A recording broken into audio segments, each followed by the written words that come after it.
Jesus knows, and this is just kind of a little addition to that, Jesus knows everything about each and every one of us. There is nothing that Jesus does not know about each and every one of us. Why, even the hairs on your head have been counted. It's simply an expression of Jesus knows every single thing about us. Not just because he was a human being like us in all things but sin. That's kind of understanding the overall human reality. But he knows each and every one of us. No detail is hidden from him or unknown to him. Now, if we know him,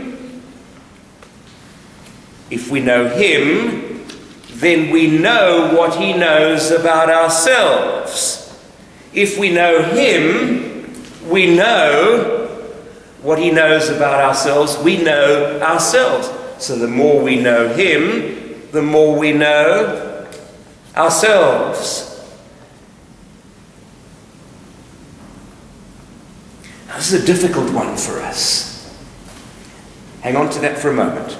This is a difficult one for us. Because we are sinners. And because we sin, we have a sense that when we sin, Jesus turns away. I actually don't want to know. I don't want to see it. I don't want to be part of it. I can't bear it. It's too awful. That's what we think. So because we're sinners, we couldn't imagine that Jesus would still be there. Our sin doesn't cut Jesus off from us. Our sin cuts us off from Jesus. Now, the problem's not Jesus, but that's what we think. That's what we think. Because if any of us does something really bad, do we go and tell everybody about it? No, we don't. We want no one to know about it. We will go to great lengths to cover it up and to ensure that no one ever finds out. Why? Because we're so afraid that when they know that terrible thing about me, they'll actually walk away. They'll want nothing to do with me. They will turn their back on me. Now, because that's how human beings respond, because we're so imperfect, we then say, well, that's how Jesus is. And it's got nothing to do with Jesus at all. That's what we would do to someone else.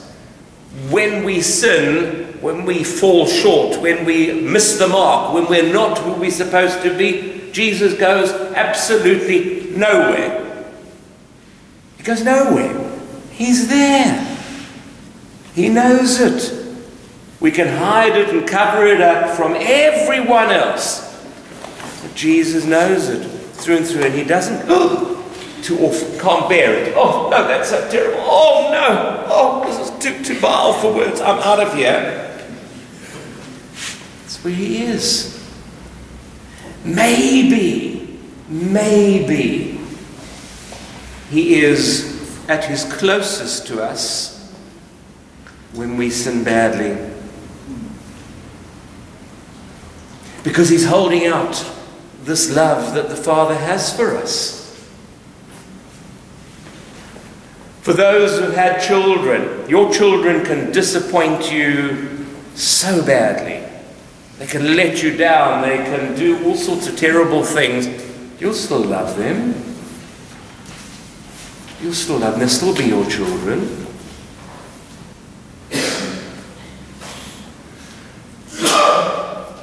And so Jesus goes nowhere. Jesus is there all the time.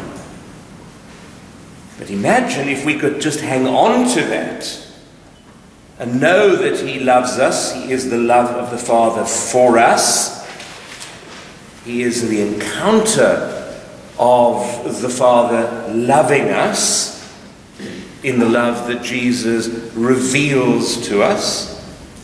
And that if we would just stay there and get to know him, we would in fact get to know what he knows about ourselves.